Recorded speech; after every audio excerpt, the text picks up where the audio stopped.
Hello faithful viewer and welcome back to the channel for another Doctor Who video. Now I recently did a video where I used a preference revealer to find my favourite Doctor Who story according to certain criteria to do with the Doctor Who magazine 6th anniversary poll. If you don't know that, that's been going on for the past few months and they've reached the final round now where the top 3 for each Doctor have made it through, and basically you can vote for your top 5 stories out of the overall 37. I'll leave the link in the description in case you haven't done that yet, in case you know what that's about. But basically for this video, I enjoyed the format of that so much that I thought I would do it again, basically, but with sort of an equally controversial, if not more controversial topic. Yeah, I woke up this morning and chose violence, basically, because today I'm going to be doing a ranking of all of the Doctors so far, not including the 14th Doctor or 15th Doctor, mind you, because they haven't been seen on screen yet. You know, what would be the point in including them? I would have nothing to go off apart from like the stuff that's leaked or been seen in promo pics and stuff. So not in that at all. But obviously, you know, one day they will find their way into the ranking. But for today, for the purpose of this video, we're just going to be going with, you know, obviously the 13 numbered Doctors plus Jo Martin and John Hurt as well, who... Yeah, I mean, I was kind of wondering whether to include them or not. I thought in the end I will, but I'm not sure how high they'll actually end up ranking in terms of the overall thing. So, yeah, look, just a few kind of words about this before we start. I mean, I have done this in the past, once before, circa 2016, I think. I did a load of top 10s one summer back in the day on the channel. And I can't even remember what the results of that one were, to be honest. I probably don't stand by it anymore now. Or maybe I do. I don't know. I'll have to go back and see. But, yeah, in terms of this, I'm calling it a ranking or whatever, you know, best of video. That's probably what it's going to be called, like a, you know, who's the best Doctor or whatever. But obviously, you know, it's a massively subjective issue, like I say, massively kind of controversial. A lot of people have their own favourite Doctors, their own views on this, very strong views on it, you know.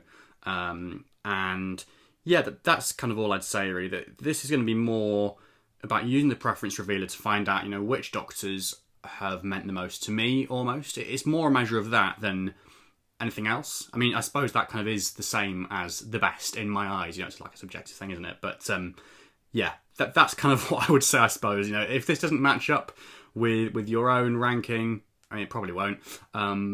Don't like get too angry about it or anything. You know, it's fine. It's a subjective thing, like I say, you know, and there'll be fan favourite Doctors and stuff that may not come as high in this. There might be other Doctors that people don't like so much that come higher in my list. You know, it's just all swings and roundabouts, really. And yeah, that's all I'd kind of say. I think this is like a measure of the Doctors that have meant the most to me, the eras that have meant the most to me. Don't take it too seriously. Obviously, all of the Doctors are great in their own right. And yeah, a bit of kind of contextual information as well, I guess. You know, I'm a fan who came to the show in 2008, age 7. Series 4 was my first one.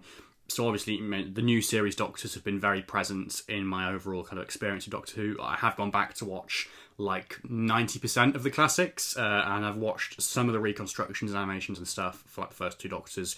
But obviously, you know, those 2 eras in particular are pretty hazy because of the whole missing episode thing and stuff. So... yeah, I'm not kind of sure how things like that might affect it. And like with the classic Doctors as well, like I say, you know, I have kind of gone back and watched all of them and most of their eras. I've met a good deal of the ones that are still with us as well. But yeah, I don't know whether I might overall kind of be more swayed towards the new series Doctors. I certainly know which Doctor's going to come out on top. And I have an idea as well of other kind of Doctors that might come near there, but it will be interesting for me as well personally to kind of go through this process and just see what we come up with, really, because I don't fully know what it's going to be. So kind of taking all of that into account, with the first kind of choice we have here, the first pairing, the 13th Doctor or the first Doctor. Yeah, this kind of typifies it, doesn't it? Like the whole thing, because I'm going to go with Jodie for this. You know, Jodie, I think will probably come quite high in my ranking. I'm not sure. We'll see how we go. But yeah, just in terms of what the era meant to me, what the Doctor meant to me, all that kind of stuff, you know, it's not just like a recency bias thing or whatever. You know, I do quite like the Doctor, so she's going to go as the choice for this first particular round. obviously William Hartnell as well, who was the guy that started off. Massive respect to him. I don't know how high he's going to come overall in this, because a lot of what the Doctor has since kind of become kind of wasn't all there from the start, you know, in the early episodes. As great as they are and as great as the first Doctor's era is, there is a little bit of a discrepancy there. So we'll see about that. But the 13th Doctor, personally speaking, for me, out of the two here. War Doctor or 5th Doctor? Okay, the 5th Doctor, I should probably say from the off, not massively wild on him. I think he's going to come quite near the bottom. The War Doctor, this is the first instance where we've got a one-off Doctor kind of coming into the contest. I'm not... I don't know with this. I don't really think I can kind of say the War Doctor over the 5th Doctor, even though I don't like the 5th Doctor that much, or as much as other ones. I don't know. I mean, John Hurt was great, obviously, but in a great performance in the Day of the Doctor. But for this, I think I will go with Davo. I'll show Davo some love for this one. 6th Doctor or 10th Doctor? Okay, so 10th Doctor, big childhood Doctor for me. My first Doctor, I watched his final series and the specials as they went out, and watched a lot of the earlier series as well, you know, in the year or two after they were broadcast. 6th Doctor, kind of obviously one of the classic Doctors that I've gone back to discover since. Less episodes to work from, a more controversial Doctor. So I don't know with stuff like this. I'm not massively wild on the 10th Doctor these days. I love David Tennant as an actor. I think he's great. Looking forward to seeing him again in the 60th. I don't know really. I think even though I'm not massively wild on Tennant, I think it will have to be him. Which isn't to kind of do Colin down. Obviously he's great as well, but I think Tennant is kind of more the Doctor, probably. So I'll go with 10 for this one. Fugitive Doctor or 4th Doctor? Look, I love Jo Martin. I love her Doctor. But, I mean, Tom Baker, he's the Doctor, isn't he? So it's got to be him for this. It will be interesting to see where the Fugitive Doctor comes, because I know a lot of people preferred her to, like, Jodie, but I don't see her beating Jodie in my own personal list, but we'll get into that probably a bit later on. 4th Doctor there. 3rd Doctor and 9th Doctor, okay, so two kind of pretty Earth-based Doctors in terms of their eras and their stories and stuff. They do kind of have quite a lot in common with, you know, their kind of stories and the Autons and things like that. I think, you know, for me, John Pertwee's Doctor was like a massive like fashion icon and like a dandy and all that kind of stuff. But, you know, the 9th Doctor, I don't think it's going to come massively high overall in this list, because I think what Chris Eccleston did with the role, I mean, it was fantastic, pun obviously, but it was kind of very much its own thing, slightly separate from the other Doctors. But all that said, I do still think actually, yeah, it's going to be him here. I do think that, you know, the 9th Doctor is one that it is easy to kind of like overlook, because he kind of does occupy his own space, like I say. But actually, when you stop and think about what Chris did with the role as the 9th Doctor, and just kind of how that kind of transformed the character as well, and brought the character into the 21st century, yeah, it has to be the 9th Doctor for me. Much as I do love the John Pertwee era, but Eccleston for this one. 2nd Doctor or 12th Doctor? Okay, Doctors of tartan and check trousers and stuff like that. So yeah, God, who am I kidding here? It's going to be the 12th Doctor. 2nd Doctor, obviously fantastic, Patrick Troughton, but yeah, 12th Doctor for me, hands down there. 8th Doctor or 7th? So again, I know a lot of people do have an attachment to the 8th Doctor and the TV movie and all of the expanded media stuff. Great, but, you know, personally speaking for me, it's going to be McCoy here. The more manipulative Doctor is just something that I vibe with more, frankly. I've never had a massive attachment to the 8th Doctor, never massively kind of got into the Big Finish stuff or the books, whatever. I've had a little bit of the Big Finish stories, the early stuff, but not loads. So sorry to any McGann fans out there. I'd probably say it as well at this point as well. I was kind of thinking about this before I did the video, and I was kind of thinking, you know, with McGann and stuff, you know, people are always saying, oh, give him his own TV spin-off, give him a spin-off, whatever. First of all, I don't think that's ever going to happen in terms of like practical reasons and stuff. But also, I just think, come on, he is the Wilderness Years Doctor. He's the Doctor of the Expanded Universe. He's had probably more stories than any other Doctor, ironically, because of all the other mediums and stuff that's been going on, and all the other companions and all sorts. So actually, I think that he is, while he's not a Doctor that I have a massive attachment to myself, I think, we should celebrate what he has had rather than kind of always complaining that he's not had like a TV spin-off or stuff. And obviously, Night of the Doctor was great when he did come back, and like one-off things like Power of the Doctor. But yeah, rather than kind of saying, oh, we must give him a spin-off, where's the spin-off? Why hasn't it happened yet? I think the Eighth Doctor is one that kind of, he's firmly planted now in the Expanded Universe, and that's his home, that's where he is. Massive tangent there, but yeah, Seventh Doctor for that one. Seventh Doctor, 12th Doctor, you see, it's probably going to emerge pretty soon on in this video, if it hasn't already, that, the 12th Doctor does hold a very special place in my heart. He is what I kind of think of when I think of the Doctor or whatever. He is the Doctor for me, so it's going to be him here, although these are two Doctors that I think will come pretty near the top of the list. The 7th Doctor, gotta love him too. The 9th Doctor or the 4th Doctor, so this is where it gets interesting, right? Obviously, Tom Baker, the 4th Doctor, very, very celebrated as a Doctor, as an actor, whatever. You see, with the 9th Doctor, there was much more of like a kind of character arc there, wasn't there? And so I do, potentially, part of me is saying we'll go with him for that, because there was more there in terms of the character change and growth and stuff. Famously, Tom Baker said that the Doctor isn't an acting part; it's not a character that changes or develops or evolves, whatever. It just kind of stays the same. Although the 4th Doctor did kind of change somewhat, from the beginning to the end of his era, but that was kind of more to do with Tom Baker himself, I suppose, getting kind of grumpier and stuff, and kind of getting more disillusioned. Look, who do I go with there? Because the 4th Doctor, to look at is much more the Doctor than Christopher Eccleston, if we're talking like conventional stuff, like the scarf and the costume and everything. It is really tricky, when you get to choices like this in these lists. I think it probably does have to be the 4th Doctor here, I'm going to go with.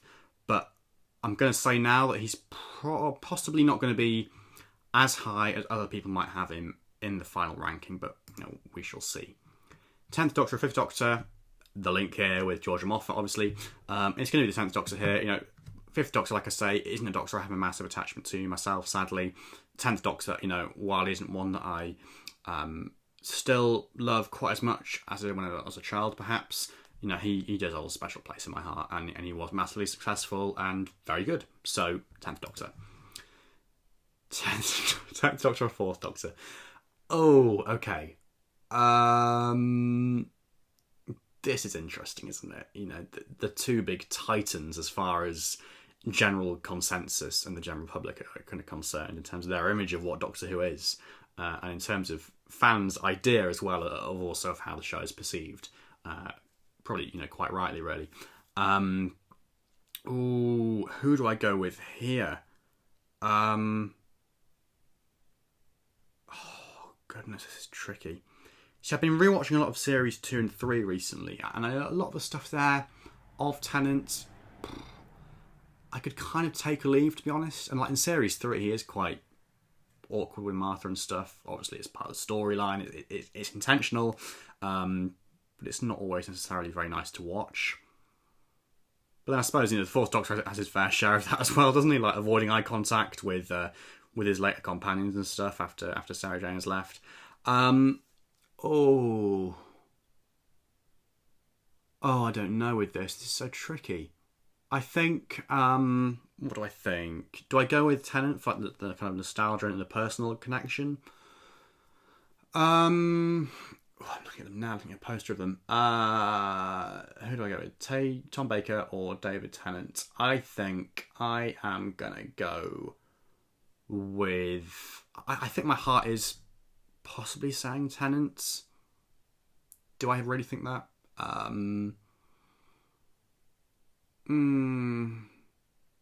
No, but Tom Baker does embody the Doctor a lot more.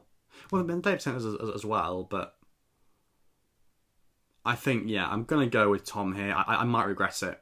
I don't know, but let's move on. 10 or 12, going to be 12 for me. 12 or Fourth Doctor. It's an easy one here for me. I mean, again, two pretty well-regarded Doctors in terms of fan consensus. But the 12th Doctor, sprung a theme here maybe. But yeah, he's going to win quite a few of these, I think. 7th Doctor or 10th Doctor. You see, yeah, here for me, I would say 7th Doctor now. Obviously not when I was younger, when I was watching like Series 4 for the first time. I didn't even know who all the other Doctors were. But yeah, 7th Doctor. 7th Doctor or 4th Doctor. You see, I think... what do I think here? I think possibly 7th, maybe... Oh, but then Tom Baker. It's Tom Baker, isn't it? No, okay, we'll go with Tom for this one. I mean, he is the Doctor, but Sylvester, is going to be coming pretty high as well, I think. 9th or 10th, this is interesting, isn't it? You know what? I think I will go with Eccleston for this one. I'll show him some love. He doesn't always get as much love in these lists as he should do. So we're gonna go with him there for reasons I've already kind of discussed. 9th or 7th. Oh, okay. Instinctively, the 7th Doctor. But all that stuff I was talking about in terms of like the character arc of the 9th Doctor and what Eccleston brought to the role. Do I want to go with him? Oh, it's tricky, isn't it? I mean, I think ultimately, in terms of my favourite Doctor, in terms of what I visualise the Doctor as being, the 7th Doctor kind of probably just pips it, but it is a close contest there. 13th or 9th, the two Northern Doctors. So for me, again, Jodie wins here. What can I say? I love the energy that Jodie brought to the show, and just the warmth and the fun and the whole vibe of that era. Great, love it. So yeah, perhaps controversially, she's going through there. Ooh, okay, I could cause some real chaos here, couldn't I? Yeah, you know what? Again, Jodie's gonna, for me personally, in terms of my personal connection to that Doctor, as opposed to the Fourth Doctor, who's obviously great, a massive titan of the show. But yeah, for me personally, it is Jodie. It is. But not that one. Not that one. I will let Capaldi have that because, it's Capaldi. 3rd Doctor or 5th Doctor. 3rd Doctor. But I'm not massively wild on either of them as Doctors. I mean, as an actor, obviously John Pertwee had so much character and charisma, and the outfits and stuff I've already mentioned. He was iconic. Yeah, I do still love him, but not me. 3rd Doctor, 10th Doctor. You see here, I think here the 10th Doctor would get it. I don't know. I kind of, like I say, I don't quite like so much of his earlier stuff, but the later stuff for the 10th Doctor, yeah, okay, fair enough. So yeah, I think here, compared to John, obviously both massively iconic Doctors, massively iconic actors and blokes, but yeah, we'll give it to 10th Doctor there. 5th or 6th, so perhaps controversially here, yeah, Colin Baker gets it for me. Love him. 6th Doctor or 3rd Doctor.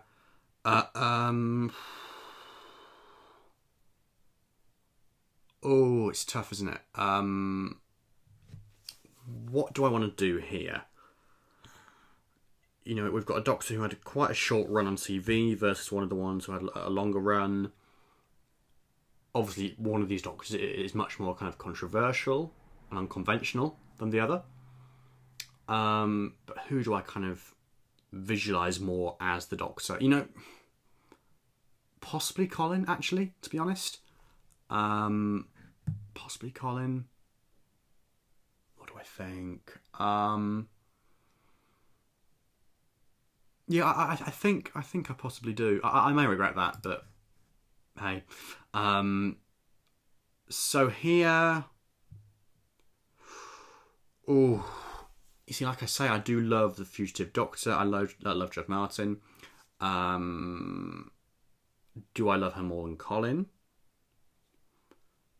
Neither of these Doctors got as much screen time as we might have wanted. I guess it's a case of which one made more of an impact,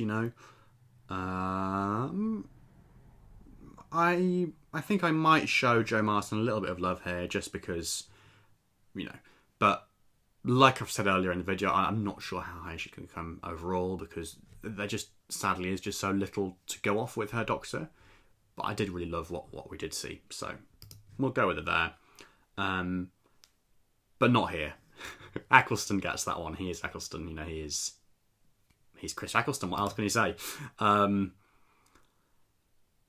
And yeah, and here as well. The 10th Doctor, fair enough. He gets that.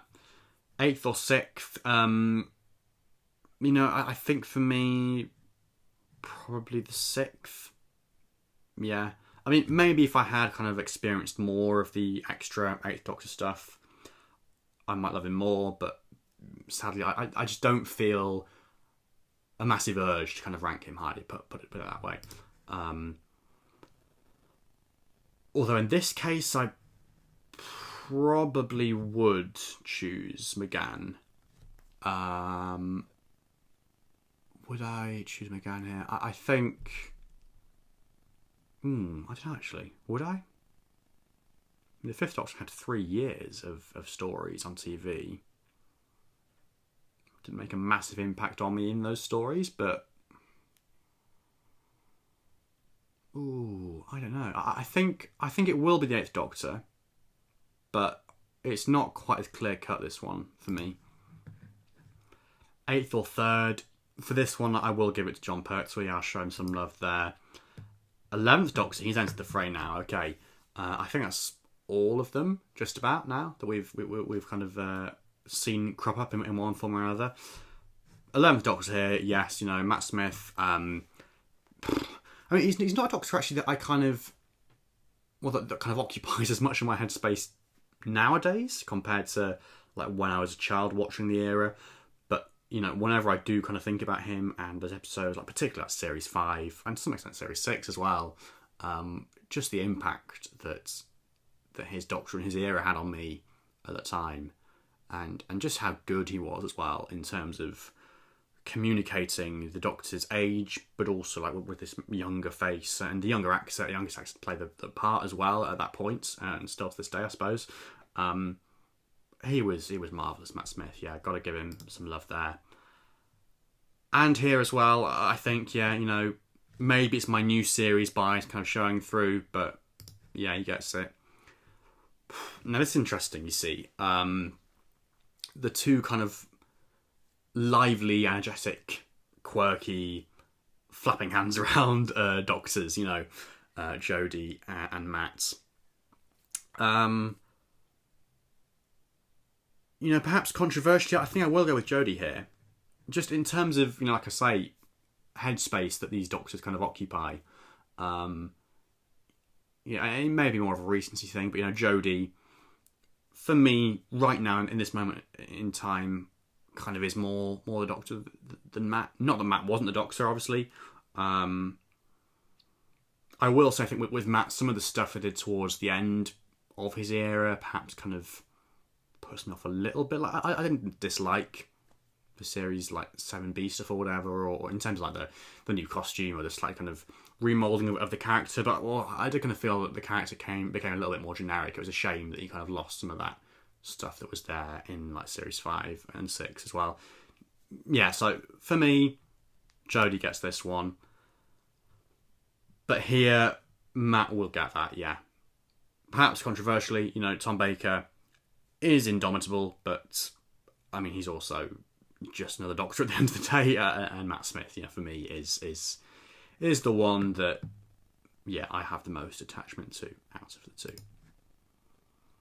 Second Doctor, our Fugitive Doctor. So Patrick Troughton's Doctor and the Doctor that either came like a little bit before him or directly afterwards, depending on where you put Joe Martin's incarnation.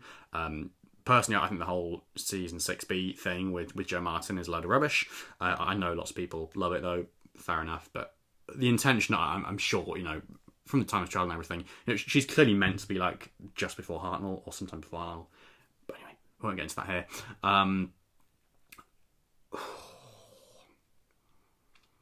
You see, Patrick Troughton's Doctor is still a bit nebulous to me, just because of the missing episodes and stuff. But then I don't think I could say Joe Martin above him, really, could I? Like, on the basis of like an hour of screen time, I think Patrick Troughton is more the Doctor than her, although she is still great.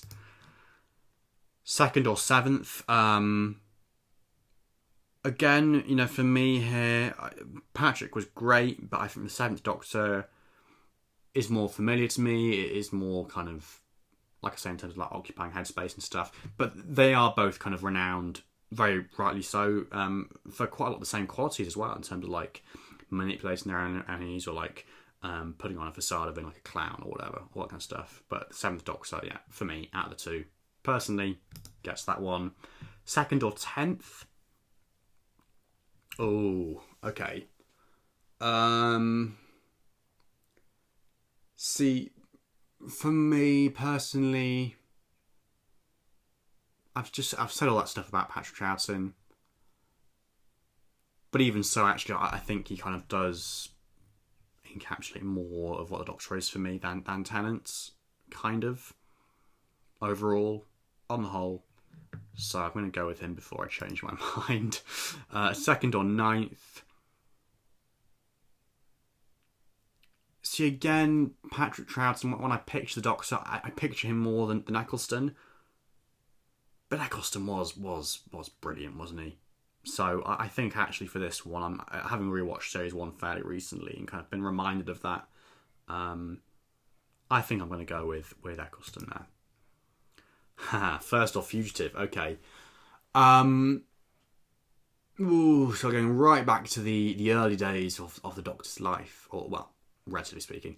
I'm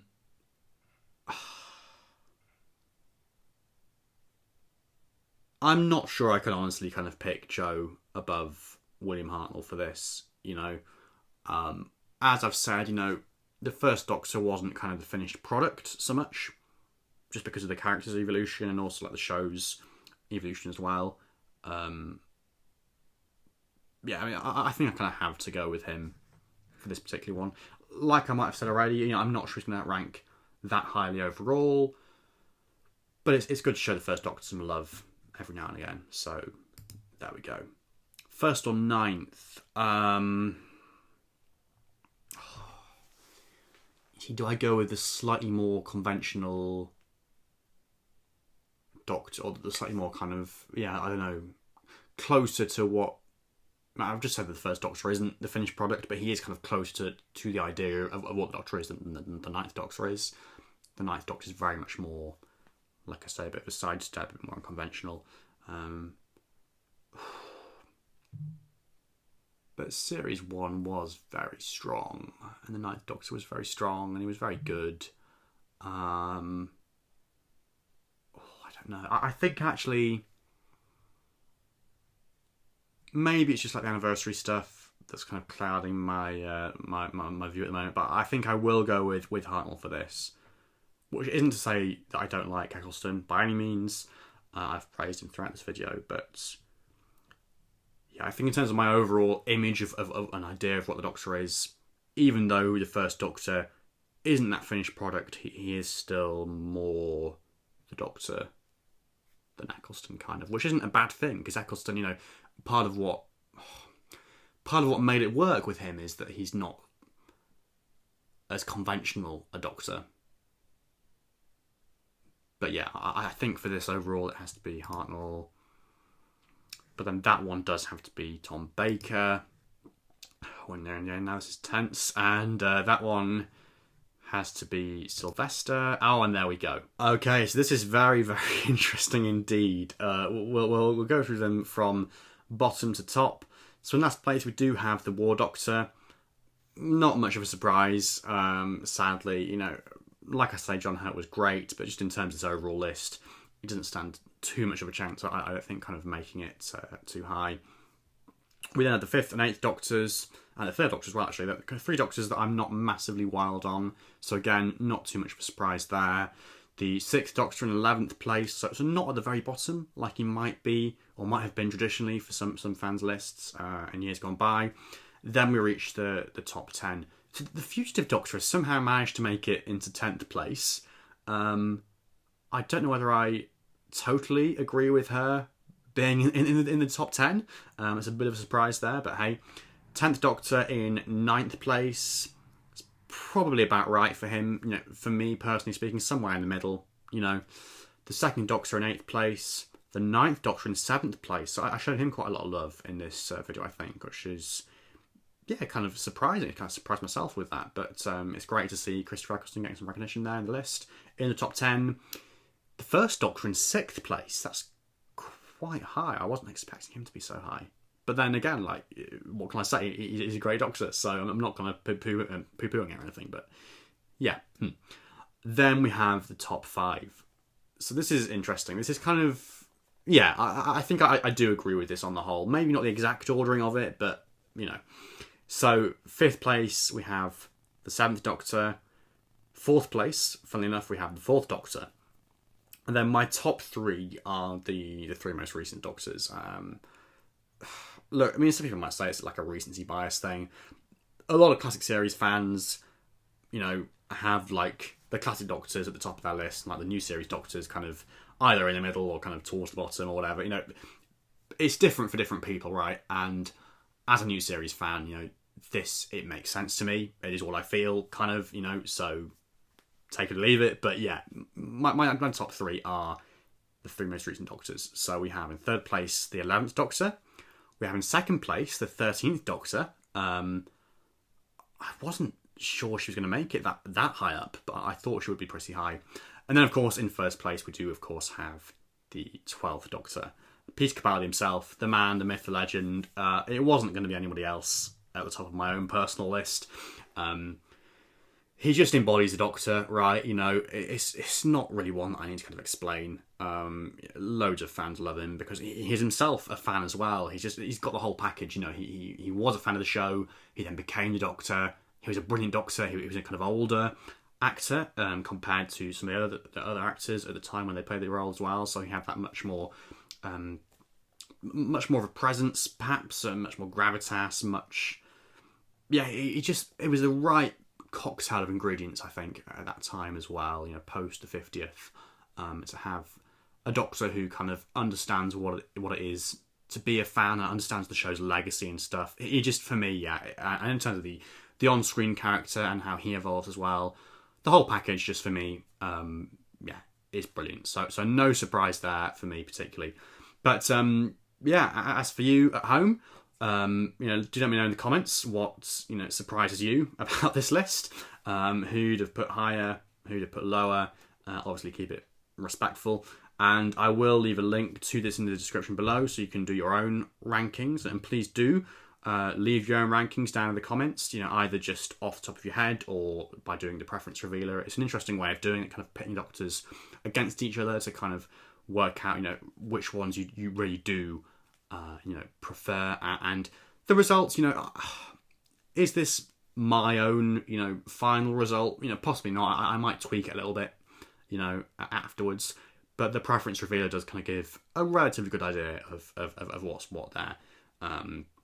So yeah, please leave a like on the video if you have enjoyed it. Let me know what else you'd like to see me use the preference revealer to kind of rank or to find out. I do love this format. It's good fun. So if there's anything else that you'd like to see me kind of do, any more videos in this series, let me know that in the comments below. And yeah, comment below all of your stuff. But otherwise, thank you so much for watching. And yeah, stay tuned for more content, more Doctor Who content as we approach the 60th in November.